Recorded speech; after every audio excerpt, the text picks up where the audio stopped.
ஒருத்தவங்களுக்கு வந்து பார்த்திங்கன்னா ஒரு பொண்ணு ஒரு பையன்தான். 2 பேரையுமே நல்லா படிக்க வச்சு ஆளாக்குறாங்க.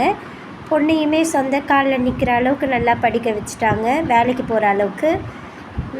பையனையுமே நினச்ச மாதிரி ஃபாரினில் அவன் ஆசைப்பட்ட மாதிரியே ஃபாரினுக்கு போகணும், படிக்கணும்னு நினச்ச மாதிரியே ஃபாரின் காமிச்சு படிக்க வச்சு ஃபாரின்லேயே ஜாப் பண்ணுற மாதிரி எல்லாமே செட் பண்ணி கொடுத்துட்டாங்க. அவங்க அம்மா அப்பா எதுவுமே தன்னுடைய இதுன்னு பார்க்கவே இல்லை. அப்போது அவங்க வீட்டுக்கார் நடுவில் வந்து பார்த்திங்கன்னா, யாரோ ஒருத்தங்க எனக்கு தென்னங்கன்று கொடுத்தாங்கன்னு எடுத்துகிட்டு வராரு. அவங்க அம்மா அப்பா கேட்குறாங்க, நம்மளுக்கு பிள்ளைங்க இருக்கும் போது எதுக்குங்க தென்னங்கன்று, பிள்ளைங்களே பராமரிக்க முடியல, அவர் வீட்டுக்கார் எதுக்கோ ஒரு ஓரமாக இருக்கட்டுமே நட்டு வைக்கிறாரு அந்த தென்னங்கன்றை. அவங்க தண்ணி ஊற்றலை, எதுவுமே இல்லை, அது சும்மா காய்க்குது, தென்னை ஓலை வருது, எல்லாமே வருது. அவங்க அம்மா சும்மா ஒரு 4 தடுப்பத்தை விற்கிறாங்க, தேங்காய் விற்கிறாங்க, அதில் ஒரு வருமானம் வருது அவங்களுக்கு. இப்படி போயிட்டு இருந்தது. ஏன்னா பொண்ணு கல்யாணம் பண்ணி கொடுத்து உள்ளூர்லேயே கொடுக்குறாங்க.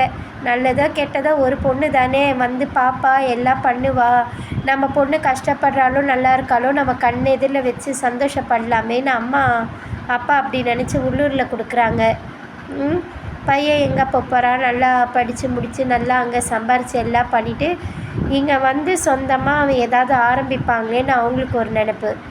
கடைசி வரைக்கும் புள்ள வரல, உள்ளூர்லேயே கொடுத்த பொண்ணு வரல.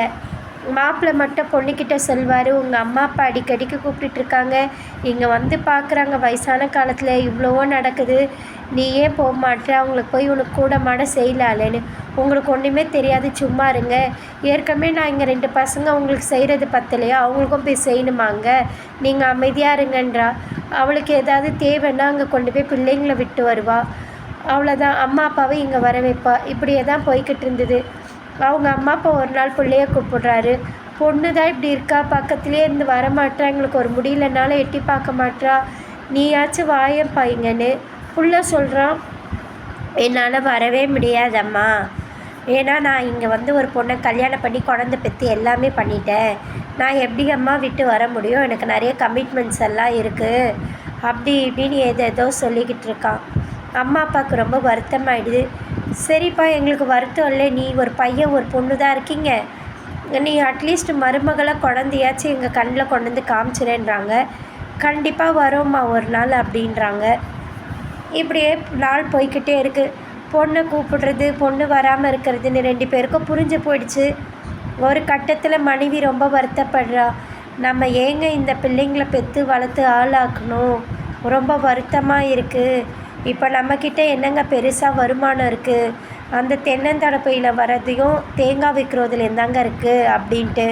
புருஷன் சொல்கிறான், பரவாயில்ல, நம்மக்கிட்ட இருக்கிற கொஞ்சம் தோட்டத்தில் இருக்கிற காய்கறியும் இதையும் வச்சு நம்ம பார்த்துக்கலாம், 2 பேர் தானே, நம்மளுக்கு அது வரைக்கும் வாடகை கொடுக்க வேணாம், இருக்கிறது சொந்த வீடு, ஒரு மூலையில் படுத்துருக்கலாம், ஒரு வேளை கஞ்சி தண்ணி குடிக்கலாம், இருக்கிறது போதும்மான்னு.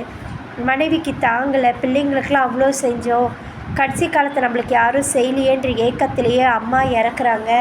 புருஷன் என்ன பண்ணுறாரு, அந்த தென்னை ஓலையில் வெட்டி மனைவிக்கு பாடம் கட்டி எல்லாரையும் சொல்லி எடுத்துகிட்டு போகிறாங்க.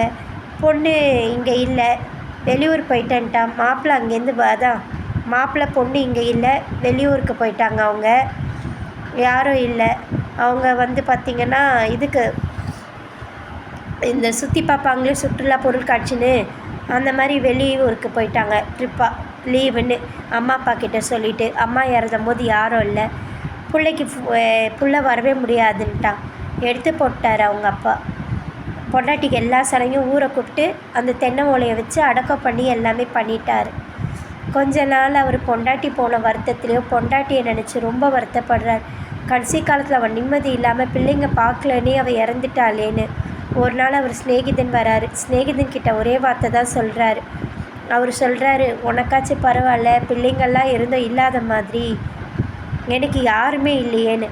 அதுக்கு இவர் சொல்கிறாரு அவருடைய ஃப்ரெண்டுக்கிட்ட, கவலைப்படாத, நான் இறந்த பிறகு இந்த வீடை நீ பார்த்துக்கோ, இந்த மரத்தில் வர தேங்காய் விற்றுக்கோ, என் பொண்டாட்டி நிறைய தொடப்பம் செஞ்சு வச்சுருக்கா, அதில் நீ வியாபாரம் பண்ணி பொழைச்சிக்கோ, இனிமேல் நான் மட்டும் தானே, எனக்கு என்ன இருக்குது, என் பொண்டாட்டியை போன பிறகு இருக்கிற 1/4 வயிறோ 1/2 வயிறோ அதை இருக்கிறத நம்ம 2 பேர் சாப்பிட்லான்னு. ஒரு நாள் அவர் இறந்து போய் அவர் பிள்ளைக்கு இறக்குற தருவாயில் அவர் ரொம்ப முடியாமல் படுத்துட்டார். அப்பாவும் பொண்டாட்டி போன வருத்தத்தில், பிள்ளைங்களை ஏமாற்றின வருத்தத்தில் வெறும் நட்புன்ற தொலை மட்டும்தான் இருக்குது. பிள்ளைங்களுக்கு எழுதுகிறார் கடிதம், தயவு செஞ்சு என்னை பார்க்க வந்துடாதீங்க, இருக்கும்போது நீங்கள் வரவே இல்லை, நான் செத்தெல்லாம் எனக்கு எடுத்து போட என் தென்னம்பிள்ளை இருக்கான், பசிக்கு என் தாகத்தை தீர்த்தான், என்னை எடுத்து போட என் தென்னை போல் இருக்குது, என் தென்னம்பிள்ளை இருக்கான் நிழல் தரத்துக்கு, நான் படுக்கிறதுக்கு எதுக்குமே, பெத்த பிள்ளைங்க நீங்கள் பார்க்கல அப்படின்ட்டு. இந்த கதையிலேருந்து நான் உணர்ந்தது ஒன்றே ஒன்றுங்க, என்ன தெரியுமா?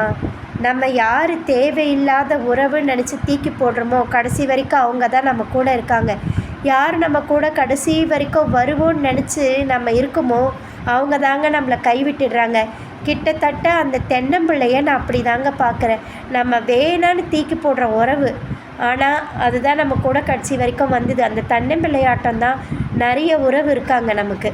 வேணாம் இவங்க எதுக்கும் உதவ மாட்டாங்கன்னு நினச்சி நம்ம டிஸ்டன்ஸ் மெயின்டைன் பண்ணுவோம், அவங்க தான் இருப்பாங்க. இந்த கதையிலேருந்து நான் உணர்ந்த பாடம் அதான். தயவு செஞ்சு இவங்க யாரும் நம்மளுக்கு உதவ மாட்டாங்க, இவங்க வேணான்னு நினச்சி யாரையும் கிள்ளிக்கீரியாக தூக்கி போட்டுறாதீங்க. அவங்க தான் நம்மளுக்கு தோள் கொடுக்கறது, கடைசி வரைக்கும் நிற்கிறது. இது உண்மைன்னு நினச்சிங்கன்னா உணர்ந்து நடங்க. நன்றி, வணக்கம்.